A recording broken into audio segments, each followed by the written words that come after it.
नमस्कार, YouTube channel में आपका स्वागत है।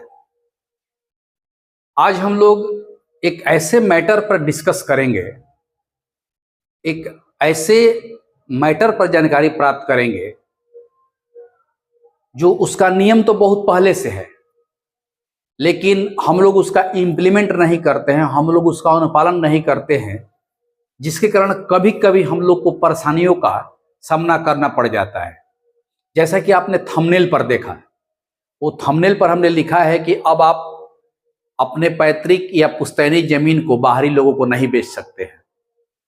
तो आज हम लोग इसी पर चर्चा करेंगे कि अक्सर आप देखते होंगे कि कोई पैतृक संपत्ति है, दो तीन भाइयों के बीच में अपना हिस्सेदारी को लेकर के और अपना अपना हिस्सा किसी व्यक्ति को बेच रहा है, अनाधुन बेच रहा है और खरीदने वाला खरीद भी रहा है। लेकिन इसी पर आधारित, इसी घटना पर, इसी समस्या को लेकर के एक मामले में सुप्रीम कोर्ट ने बहुत ऐतिहासिक फैसला सुनाया है।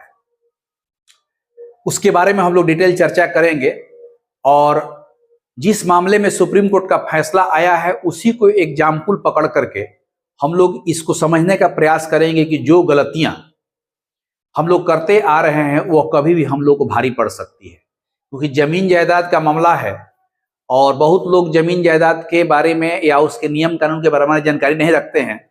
बस उनको यही जानकारी होती है कि ये हमारा हिस्सा है, हम अपना कुछ भी करेंगे।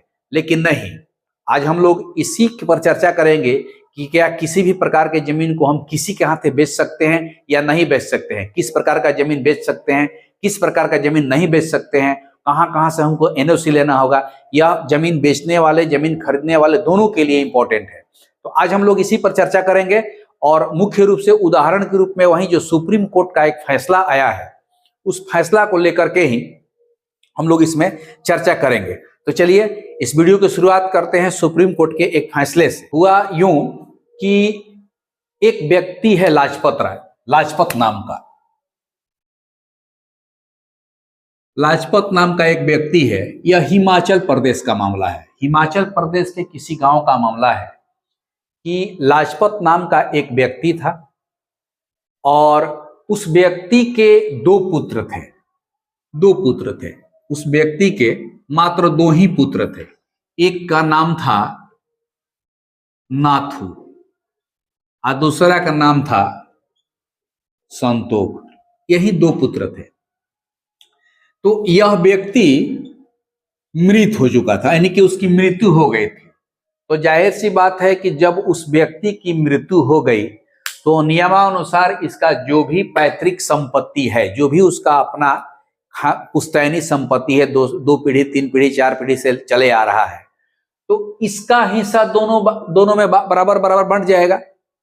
जहां भी उस व्यक्ति का प्लॉट होगा उसमें आधा आधा का हिस्सेदार होगा। अब जैसे मान लीजिए कि कोई प्लॉट है यहां पर, ठीक है, तो जाहिर सी तो बात है कि आधा आधा यहां बढ़ जाएगा। यहां हो जाएंगे नाथू, यहां हो जाएंगे संतोख। जहां भी इस व्यक्ति का जहां जहां संपत्ति होगा, जहां जहां प्लॉट होगा, यह आधा आधा का हकदार दोनों हो जाएंगे नियमानुसार। ठीक है। अब इसमें मामला क्या हुआ कि यह जो व्यक्ति है अपना हिस्सा किसी थर्ड पार्टी का मतलब यह हुआ कि चूंकि ये दोनों पैतृक संपत्ति के हिस्सेदार हैं, दावेदार हैं, तो यह व्यक्ति अपना हिस्सा किसी थर्ड पार्टी को बेच दिया, किसी तीसरे व्यक्ति को बेच दिया। इससे उन्होंने नहीं पूछा और इससे उन्होंने एनओसी या सहमति नहीं लिया। अब आप कहिएगा कि इससे हम सहमति क्यों लेंगे, तो हमारा हिस्सा है। जी नहीं, एक नियम है, आपको बता देते हैं। भारतीय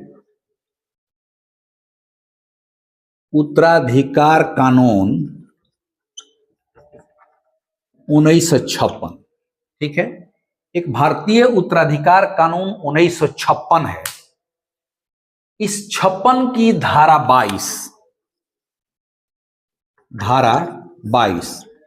इसी में यह पूर्ण रूप से वर्णन किया हुआ है कि किस प्रकार का जमीन को कौन किसको बेच सकता है, किसको नहीं बेच सकता है, बेचने के पहले कौन कौन सी सावधानी बरतनी चाहिए। तो पहले हम लोग इस मामले को समझ लेते हैं कि संतोष ने थर्ड पार्टी को ये अपना हिस्सा बेच दिया। अब ये नाथू क्या किया कि कोर्ट में अपना याचिका दायर कर दिया इनके बिक्री के विरुद्ध।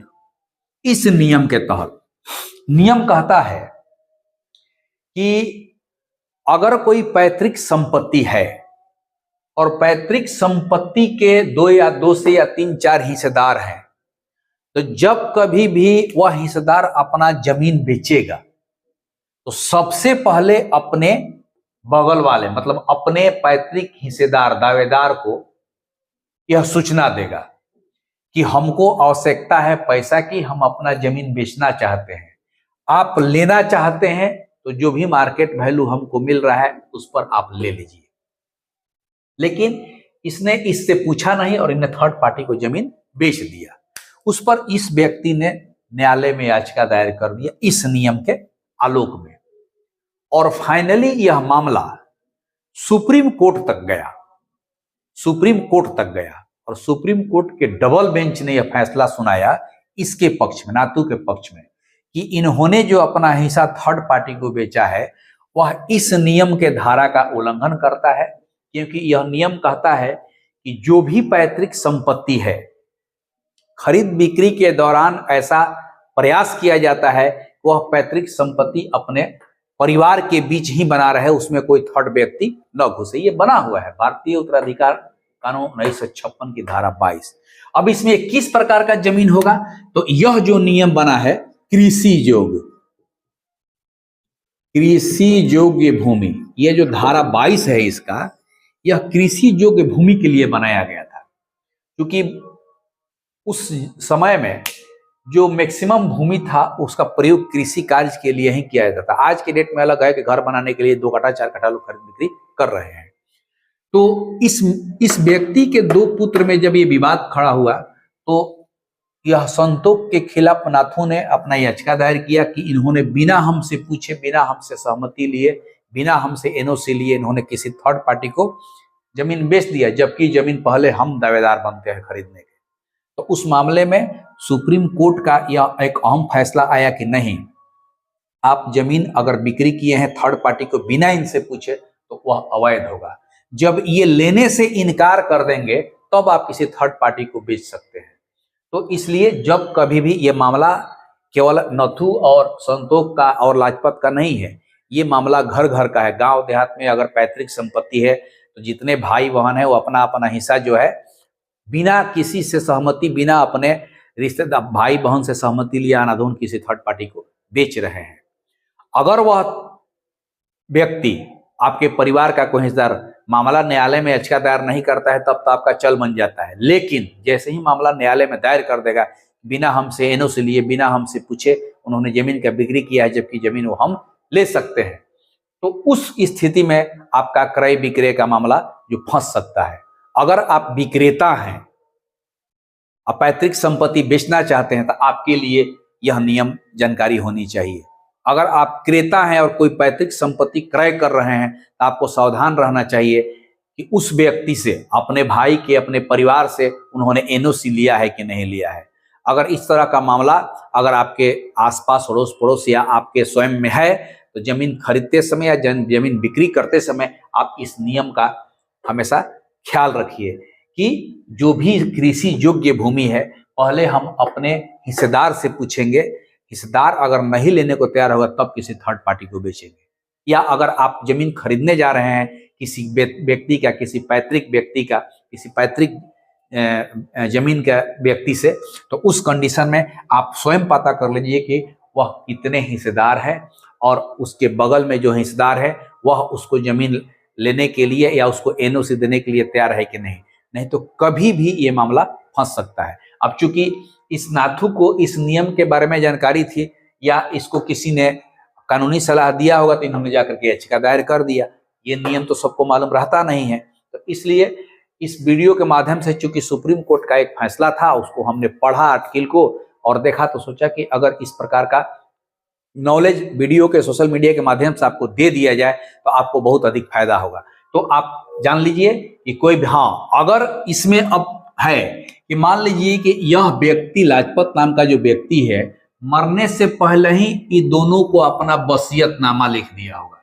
ठीक है, इसको भी वसीयत लिख दिया, ठीक है, इसको भी वसीयत लिख दिया। तो जब वसीयत लिख दिया तब यह पैतृक संपत्ति नहीं रहा, इसका ये अपना संपत्ति होगा, ये इसका अपना संपत्ति होगा। यह किसी को बेच सकता है, यह भी किसी को बेच सकता है। लेकिन जब वसीयतनामा नहीं किया और वसीयतनामा करने से पहले ही वो व्यक्ति मर चुका है, तो कानूनन ये दोनों व्यक्ति एक साझेदार उत्तराधिकार हुए बराबर का। और उस कंडीशन में अगर वह कृषि योग्य भूमि है, बिना अपने हिस्सेदार से परमिशन लिए, बिना अपने हिस्सेदार के संज्ञान में दिए, बिना अपने हिस्सेदार से एनओसी लिए अगर वो जमीन बेच देता है तो मामला न्यायालय में जा सकता है, यह मामला न्यायालय में पड़ सकता है उसका। तो इस तरह से ये जो सुप्रीम कोर्ट का कोई भी डिसीजन आता है ना, तो वह एक कानून बन जाता है। तो कानून तो ऑलरेडी इसमें है, लेकिन अब चूंकि सुप्रीम कोर्ट से इस मामले का फैसला हुआ है, तो अब कहीं भी एग्जाम्पल के रूप में जब देना होगा तो कोर्ट का फैसला में ये मामला जरूर आएगा। लाजपत राय का जो है, नाथू और संतोख का, कि इस प्रकार का एक मामला जो है सुप्रीम कोर्ट के द्वारा डिसाइडेड है, इसलिए लोअर कोर्ट में भी इस तरह का मामला आएगा तो एक हिंदू हियरिंग में उसके आधार पर ये खारिज हो जाएगा और आपका जो किया हुआ रजिस्ट्री है वो बर्बाद हो जाएगा। अगर आप खरीदे हुए उस प्रकार का जमीन तो आपका पैसा फंस सकता है। तो इन सारी बातों की जानकारी रखते हुए आप पैतृक संपत्ति, खास करके कृषि योग्य, ये कृषि योग्य भूमि का क्रय विक्रय जब आप कर रहे हैं तो इस नियम का आप खासा ध्यान रखिए कि जो भी आपका हिस्सेदार है पहले उससे आप पूछ लीजिए, बल्कि हो सके तो उससे एनओसी ले लीजिए, तब किसी थर्ड पार्टी को बेचिए, ताकि किसी प्रकार कोई कानूनी लफड़ा न हो। अगर इस तरह का वीडियो आपको पसंद आ रहा है और आप चैनल पर नए हैं तो चैनल को सब्सक्राइब कीजिए, लाइक कीजिए और अधिक से अधिक लोगों को शेयर कीजिए। नमस्कार।